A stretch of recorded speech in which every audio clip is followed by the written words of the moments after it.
Okay, welcome to The Future of Culture is the Future of Work. And we've got Rael Brickner, cultural futurist, author, and mentor. He holds 2 master's degrees, an MBA, and an MSc in engineering, and is currently a fellow of the MFAA, Mortgage and Finance Association of Australia, and a professional member of the Professional Speakers Australia.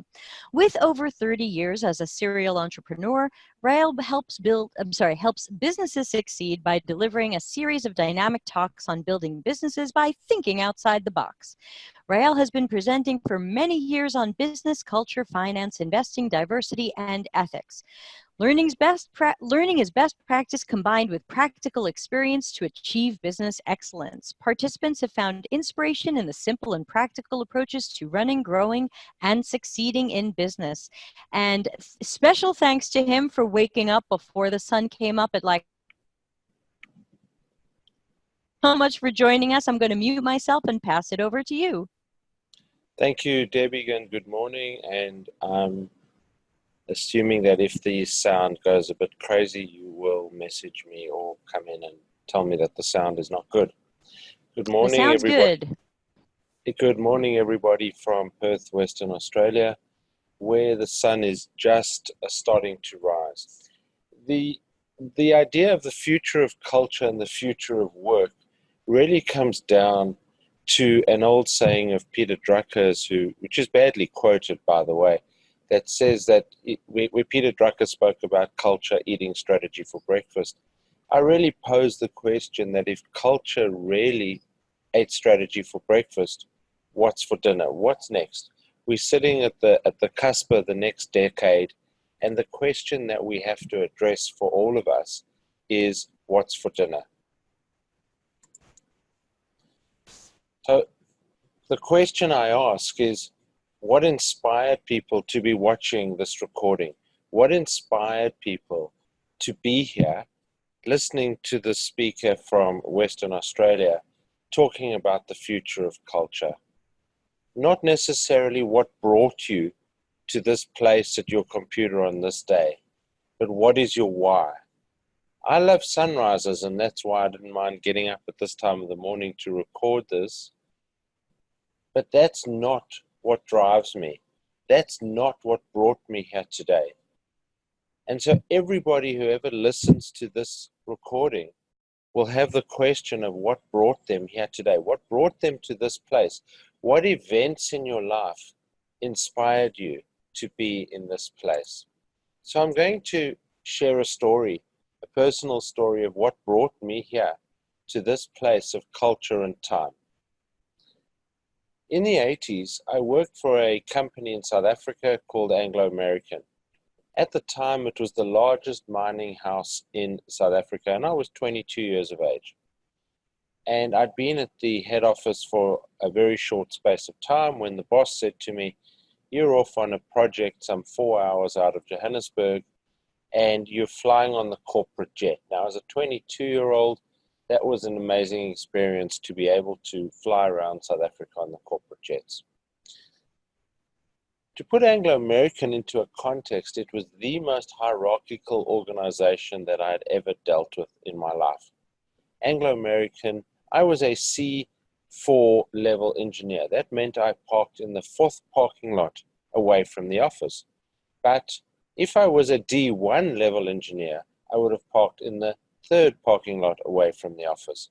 That's how hierarchically structured the organization was. So the first day I got to the private hangar at what is now Oliver Tambo International Airport. At the time it was the Johannesburg Airport. And I got to the hangar in my old beaten up Mazda that I was driving. And it had 180,000 kilometers on the clock, and I sheepishly parked that in the back of the parking lot. And all my co-travelers, my fellow travelers, were dropped off by chauffeur-driven limousines in their fancy suits. I was an engineer at the time. I was in an open-neck shirt and jeans. And so I sat down in the back of the plane, and we took off.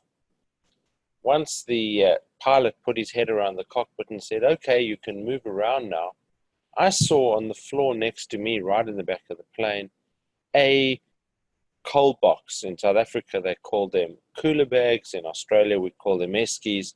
And it's a coal box. And inside that were a whole lot of drinks and snacks for people on the flight. So I got up and I was about to offer people on the plane drinks because I was clearly the youngest and clearly the most junior person on the plane. And I got a tap on the shoulder.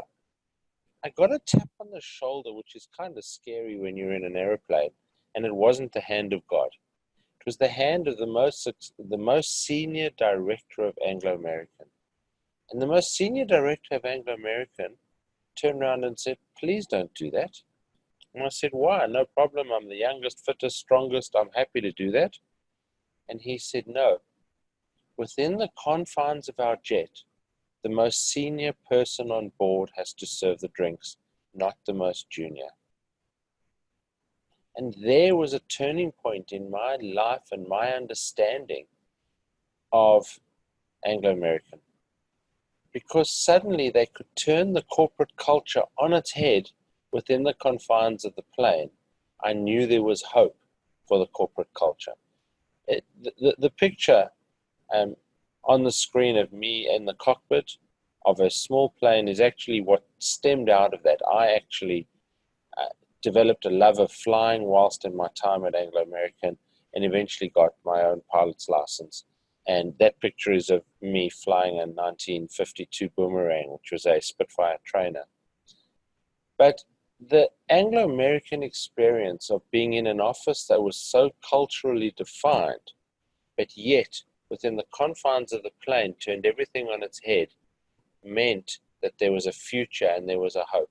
And that was in the 80s.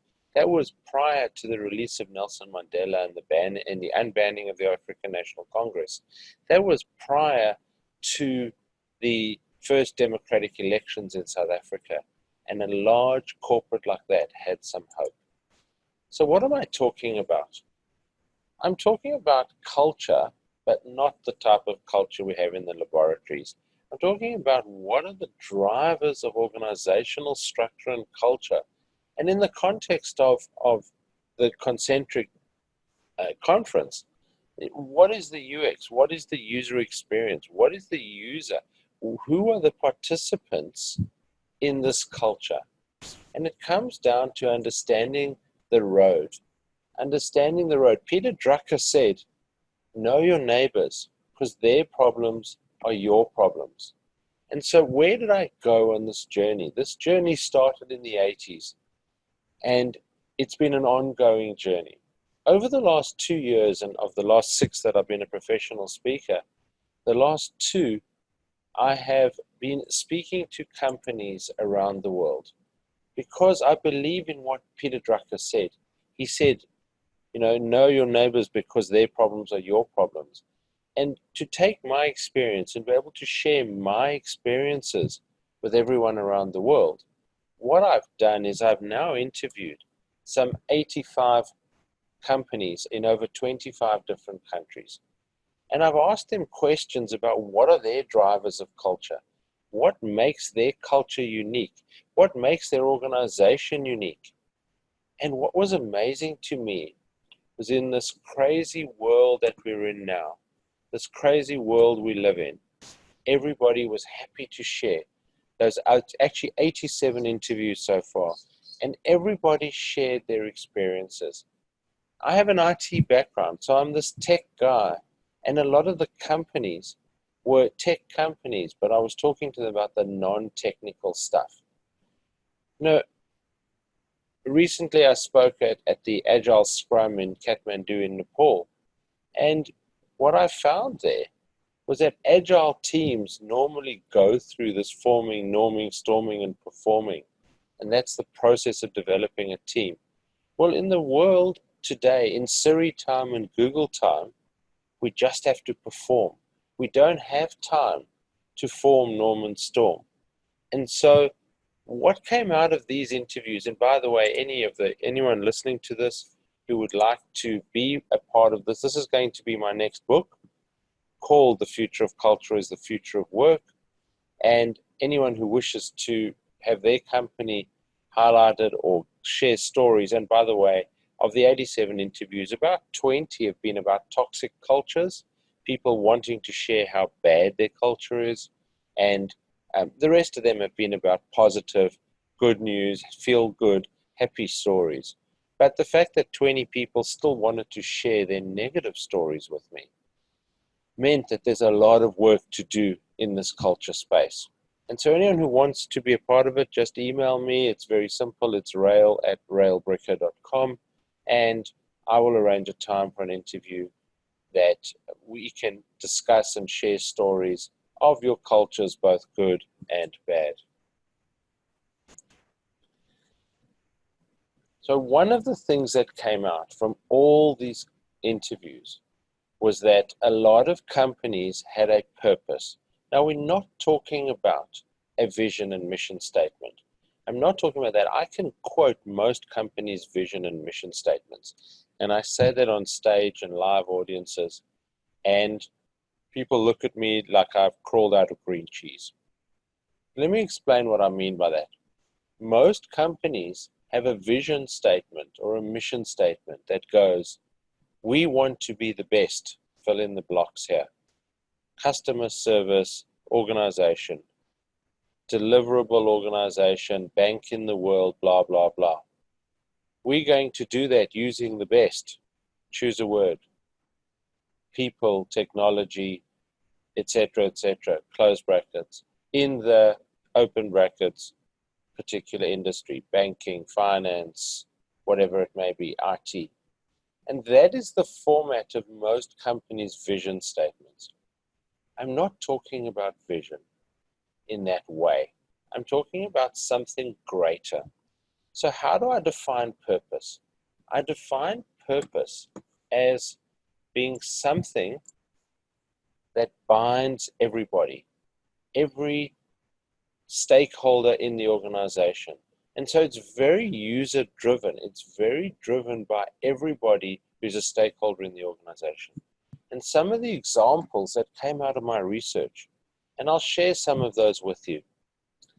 A software company out of South Africa, their purpose statement is 3 words: practical genius delivered. Practical genius delivered. And I thought, that's fantastic. And I said to the CEO, that's amazing. You know, everybody in your organization can see themselves as part of this practical genius. That's an amazing statement of purpose. And he said to me, well, thank you for the compliment, and that wasn't really what we meant. What we meant by it is we want to deliver solutions that are practical. So they're not theoretical solutions, they're practical solutions. They are clever, hence the genius, and we actually deliver them on time and on budget. And so it's interesting how I read that purpose statement completely different to the original definition that the company had come up with. But yet I bought into it, as does every one of the 150 staff in that organization. And they live by that. They actually did some work for me recently on another company, and they really did live by the practical genius delivered.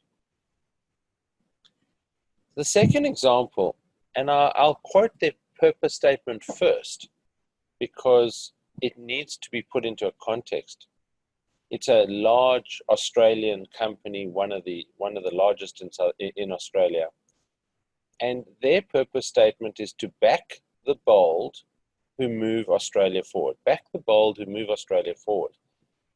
So what does that mean? My first thought is that it's a transport company. Most people look at me and go, yeah, that's a transport company. It's doing something about moving people around Australia. And that's because we are so focused on vision and mission statements that are quite specific to what we do. So the company that has Back the Bold who move Australia forward is actually one of the large 4 banks in South Africa, in Australia. It's one of the largest banks in Australia, and their purpose statement says that they have to go back to their roots, to backing Australian entrepreneurs who will contribute to the economy in Australia and move Australia forward.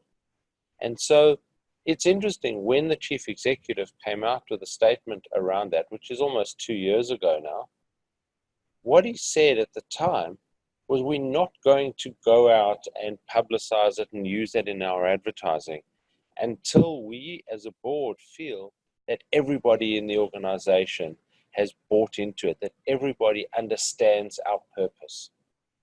And that was an interesting statement. He also said that he felt that was a 50-year purpose statement, which for a company outside of Japan to come out with a statement about a 50-year purpose was quite unique. The third statement of purpose that really struck me from all these interviews was a global pharmaceutical company who had at the time its medical director in Canada, its research team in Boston, and its head office in Scandinavia, and a German CEO of the head office in Scandinavia. Their statement of purpose was actually a bit tautologous. It said, impacting the lives of those it can impact. And when I spoke to the medical director about it, what he said to me was that their purpose and mission in life is to develop drugs for rare diseases. And he said in some cases there are less than 10,000 people in the world with that disease. And so what it was about really understanding who they were as an organization. That everybody from the scientific researchers through to the admin and secretarial team, through to the cleaning staff, understood that they were only impacting the lives of those that they could impact. And that was an interesting statement, because it didn't tell you what they did, but it told you their why. It told you about impacting the lives of people that they could actually have a chance of impacting. The last statement of purpose was a company that I actually physically interviewed as opposed to electronic, and I happened to be in that country as a speaker at the time. And their statement of purpose is boldly promoted all over the organization and all over the building. And in fact, the first time I saw it, I actually was coming from their car park, which was underground, walking towards the lift lobby, the elevator lobby, and there in big, bold letters across the wall of the car park was the first time I saw it. And then I saw the same statement throughout the building. And they said, we focus on advancing and protecting the lives of the people we work with. And so there are a few things about that. It sort of borders on a vision statement because they do medical insurance and other things related. And so focusing on advancing and protecting the lives, so I understood that. But what they said is of the people we work with. And so they opened up their unique experience, their user experience, to bring every one of their clients in as people we work with. And I thought that was quite an amazing statement of purpose, because again, every single person in the organization is obviously people we work with, but they included that to be every person who is their client. And so of the 87 interviews so far, about half of the companies with great cultures, and when I talk about a great culture, I talk about a rich and robust culture, a company that has a sustainable future based on this shared statement of purpose. And about half of them had a shared statement of purpose. A number of the companies couldn't really articulate their shared statement of purpose, but what they did do, or what they did have, was a statement of values. So what is the difference between values and purpose? And in a broader definition, purpose is the relationship between all stakeholders in the organization, and values are how the internal stakeholders deal with each other. And so that, in my simplistic attempt to try and define the difference between purpose and values, puts it in those definitions. And I interviewed, again, all these companies, and a lot of them couldn't articulate their values, but this was a photograph I took at a company in Toronto, again, a global company. And what struck me about it was this was a big pull-up banner in the entrance of the company. But when I asked the staff about it, and I said to them, how many of you can actually repeat your core values? Most of them had to look at the pull-up banner to be able to share that idea with me. None of them could actually internalize it, and that struck me as a problem. I mean, they're great. We change things for the better. We believe everybody counts. We innovate. We act with integrity. All great core values. Talking about the we, talking about us, talking about what the organization does. But did anyone really internalize it? Probably not. And what I found through these interviews, and this is what part of my sharing and learning is about, is that companies that had simplified their values into small bites and chunks had a much greater impact in the organization than companies with grand statements of values. And so what struck me about values, I've been on the board of a school here in Australia for many years, and we had a meeting with the principal of a school from over east, from Sydney and Melbourne.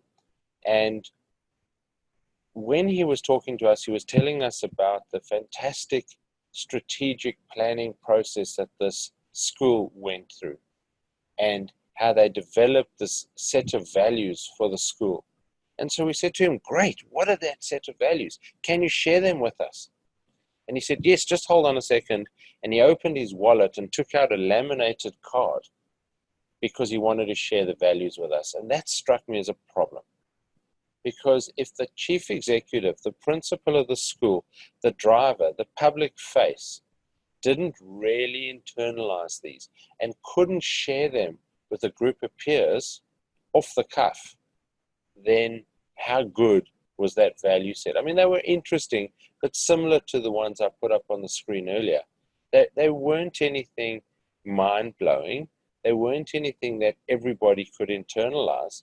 And the fact that he had to get out a card from his wallet showed me that he hadn't actually internalized it.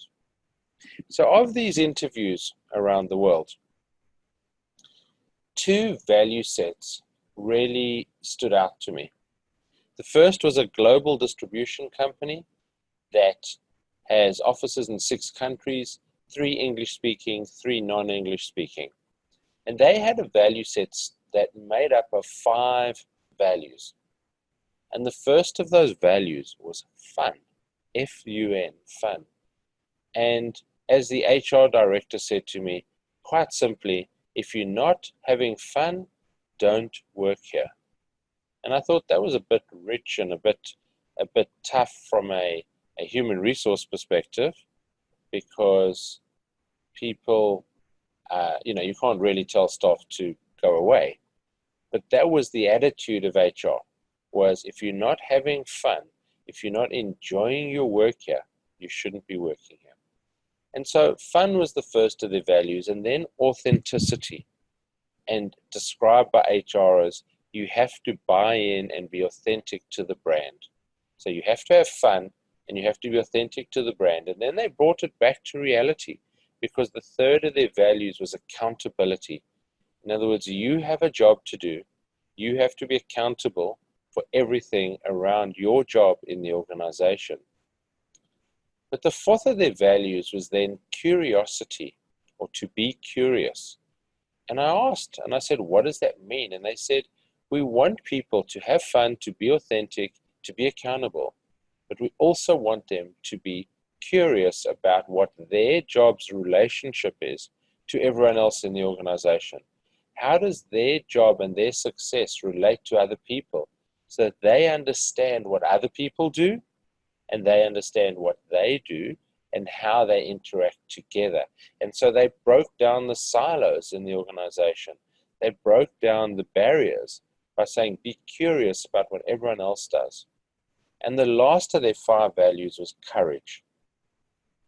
Have the courage to stand up. Have the courage to state that you think something is wrong. Have the courage, after you've been curious and you've been accountable, have the courage to suggest new things in the organization. And I thought that was the most simple value set. And they assured me that every single person in the organization did not need a laminated card in their wallet to tell you about those 5 values.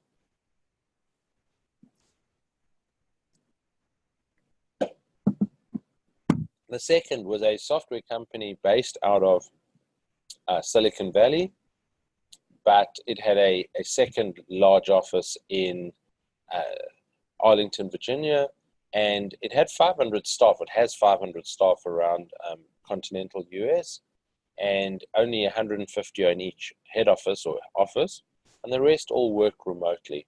And so part of the challenge there is building a culture for somebody who only ever sees their fellow staff members electronically and never really gets to feel warm bodies, to shake hands, to hug or whatever, but doesn't really have the day-to-day contact, physical contact with people in the organization. And so they summed up their value set by one word, which was propel. And when you think of the word propel, you think of a jet engine, a fast car, propelling something forward, moving it, lifting it, elevating it. And that was part of what they looked at. But each of the 6 letters in propel actually meant something. And so the first of those was people, that they value their people, that people are the most important resource in the organization. But then they get back to the hard stuff. So the R stands for results. In other words, we value our people, but we also value results. The same as the first set of values was about accountability, this one was about results. How do you have to be responsible for the results or your organizational contribution. Because they're a software development company, the third of their values was originality. In other words, be different, be bold, be courageous, find original ideas. And that was closely followed by the next P, which was passion. Show passion for what you're doing. It's a little bit like the first one, we're having fun, but being passionate about what you're doing. So the 5th one was excellence. And I asked why the word excellence, and their answer was because nobody can ever be perfect. And we accept that as an organization. All we want people to do is be excellent. We want people to be the best they can be to be excellent. And the 6th was L for learning. Now that's why we're here today. That's why you're watching this video, because it is about learning. It is about how do you improve your learning in the future and creating an environment of learning. How do you create an environment where everybody wants to learn and improve themselves for the future?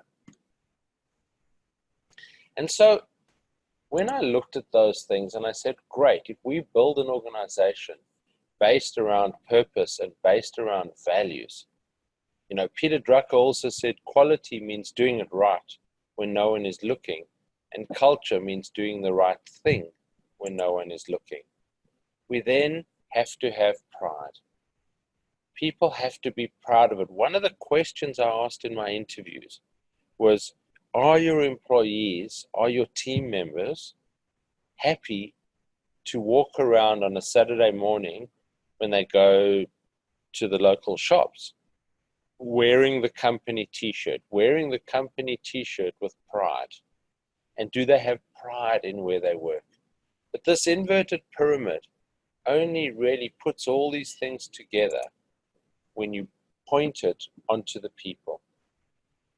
When you actually understand that this inverted pyramid with a tiny little point at the bottom, that tiny little point balances on all the people in the organization. You can have a great statement of purpose. You can have a great value set. You as a board or as a leader believe that you have pride in the organization. And I see it in my own companies that I might arrive for work, at 9:30 in the morning because I've been on calls and been emailing or whatever, and I'll arrive at the office, and yet all my team are there, huddled around the kitchen, having a coffee, sharing experiences, and they're all wearing the company t-shirt. They're all there embodying the reason they're there. And that to me builds the idea that I think the people have pride in where they work. The fact that in that particular company, the youngest employee, youngest in terms of tenure, has been there 5 years now. And that says something about people's commitment and love of what they do. And that to me is a great thing. And so if we build this purpose and we build a value set, purpose being on the external, how do external people and internal people relate to the organization? Values being internal, pride, being happy to wear the company logo with pride. It all comes down to a fantastic set of people. Unfortunately, there's been a lot of work recently published around disengagement of employees. And so as much as we'd like to say the culture is driven by disengagement, one of the tools we have looks at employee engagement or employee disengagement in the organization. And I don't want to go into the detail of this too much, but this was a survey of 303 team members in an organization. But it put 128 of those, 42%, as a high risk of disengagement. And what does that mean? It means that of those, there were 64 who were actively disengaged, which to me is a tautologist word. It's a contradictory thing. They're actively disengaged, but based on the cost of turnover and everything else, that estimated in this particular company, which had 300 employees, about $1.2 million cost of that active disengagement if those organizations leave, if those people leave the organization. And so that's one of the tools we use to measure engagement or disengagement in an organization. And so that is the unfortunate downside. The unfortunate downside of culture is that if you don't build a strong culture, if you don't build a strong organization, you get to this crossroads. And what crossroad is that?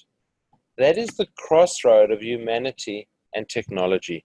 It is where we are now. It is this time and space that we're in. We are at the crossroads of humanity and technology. And the question for us as organizations is, which direction do we go at this crossroad? Where do we go from here?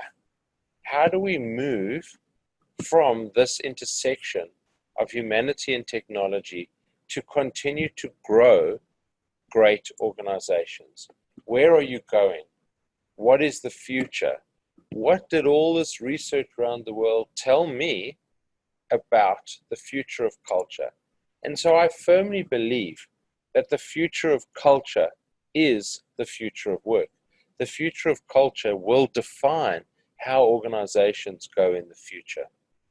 And so the first thing we have is that culture has a seat at the table. What I'm starting to see more and more is human resource directors or human resource senior vice presidents, or whatever title is relevant to parts of the world. But people are starting to change those titles. Those titles are now starting to reflect titles such as head of culture, people and culture, senior vice president. And the word culture is creeping in more and more, along with the term people, into many employees' job descriptions, into many senior people, where culture is definitely getting a seat at the executive table. Employee engagement is going to be the word of the decade, the term of the decade. We currently expect in Siri time and Google time instantaneous feedback from organizations where we had a annual review or a 6-monthly review of performance.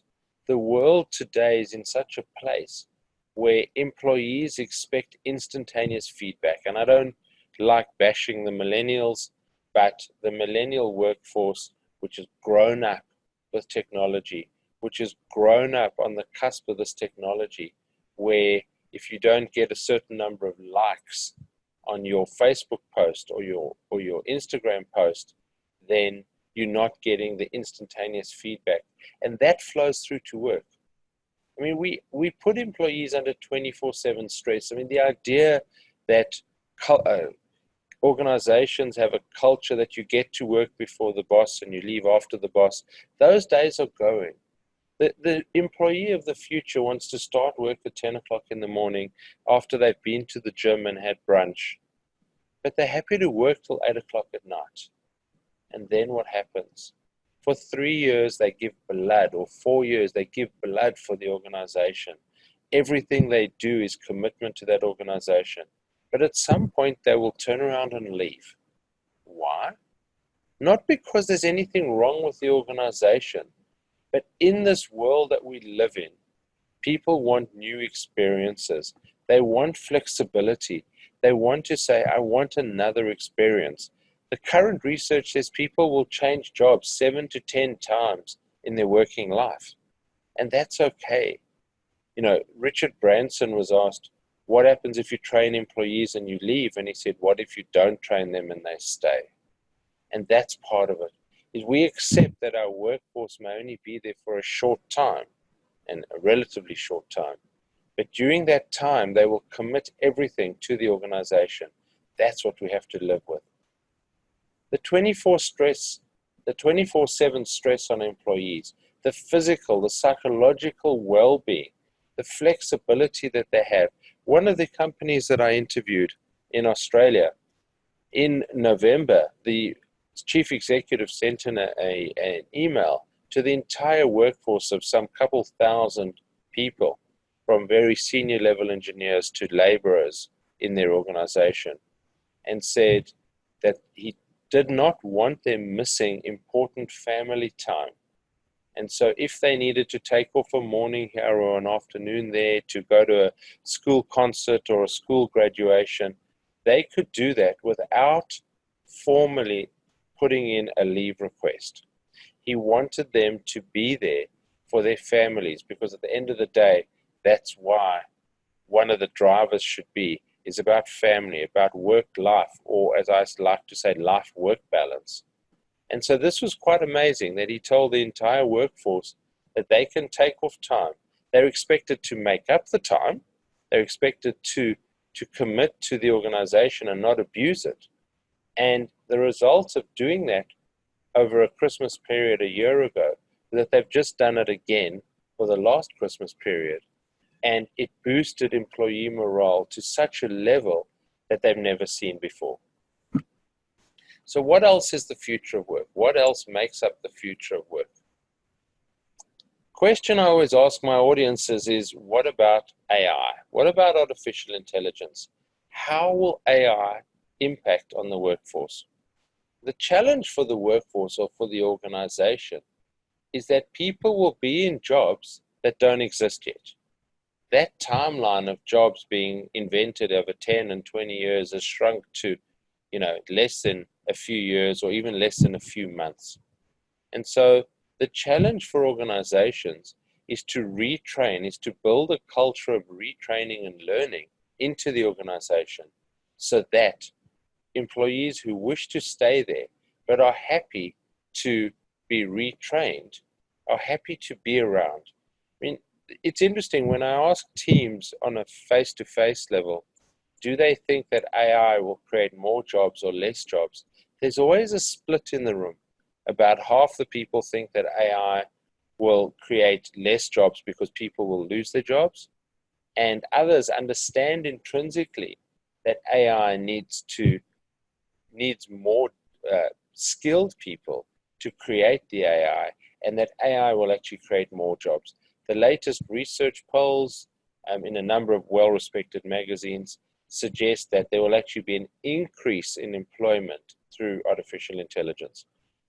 We all acknowledge that the mundane, the boring job, the job of picking items off a shelf is going to disappear. Those items, those mundane, repetitive, programmable tasks will definitely disappear in the AI environment. But we'll end up in a gig economy. We'll end up with people wanting the flexibility to work when they want to work, travel when they want to travel, and need to continually train themselves for those particular positions. And that's the third aspect of the future of work. By the way, there are about 15 different ideas. I'm only highlighting 4 in today's presentation. But it is about continuous learning. It's about the fact that we can't sit back on our laurels and say, that's great, I've got this degree, I've got this qualification, that's all I need for this job. It is about continuous learning. It is about keeping up with things. It is about the problem and the challenge you have is in today's information age is that there's an overload of information. So if you have this overload, how do you know which areas to actually tackle? And that's the biggest challenge of the future of culture and the future of work. We need to continuously learn, but there is so much information out there. How do we know what's good and bad? You know, part of the continuous learning world today is about STEM, science, technology, engineering, and mathematics.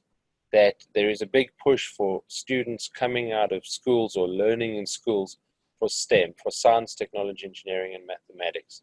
I was at a government presentation recently in Australia, and they were talking about STEAM, not STEM. And what was STEAM? STEAM was adding arts and saying, as much as we need the science, technology, engineering, and mathematics, we also need the other side of the brain. We need to make sure that this continual learning environment encompasses people who are in the arts, who are learning about the arts. And the last one, and the last challenge, is one I mentioned. It's about the virtual water cooler. It is how do we create environments where people feel as if they're part of the team, feel as if they're collaborating. And that's been made a lot easier with the Zoom, Skype, Microsoft Teams, etc., and other collaboration tools. But we need to continually emphasize the virtual water cooler, the time of the day where people sit together or talk together or have a video conference or have a phone conference, but talk to each other as if they're standing around the virtual water cooler. That, in the gig economy, in the world where people are working flexible working hours, that's going to be, as simplistic as the virtual water cooler is, the real challenge for organizations to create rich and robust cultures. And so those 4 ideas really make up a small subset of what is the future of culture, what is the future of work, what's for dinner if culture really ate strategy for breakfast. And so I started out this talk by asking you how you got here, what your journey was to get to this place, this space, and this time. And so I'm finishing off with that same question, is sit back and reflect on your journey. Reflect on your journey and your life experiences. What brought you to this place? If you honestly believe that culture is the future of work, and that the future of culture is the future of work, then we have to stand and embrace. We have to embrace the crossroads of humanity and technology. We have to embrace the future and the challenges of the future and build our organizations with rich and robust cultures and purpose and values and pride in people to create the future and to create the future of culture and the future of work. As a little bonus for those people who've now listened to my voice rambling on for the last 45 minutes, here is a free offer, a free download of my book that was published in 2018. It was described by somebody on social media yesterday as a practical MBA meets theoretical MBA. I've never had that description before, but I quite like that. It is a free download for anyone who would like to download it and subscribe. Follow me on all the different social media channels. There's lots of information that comes out. I thank you for your time. I thank you for your indulgence. And I urge you to look at the future of culture and the future of work and embrace both of those to build rich and robust cultures for the future.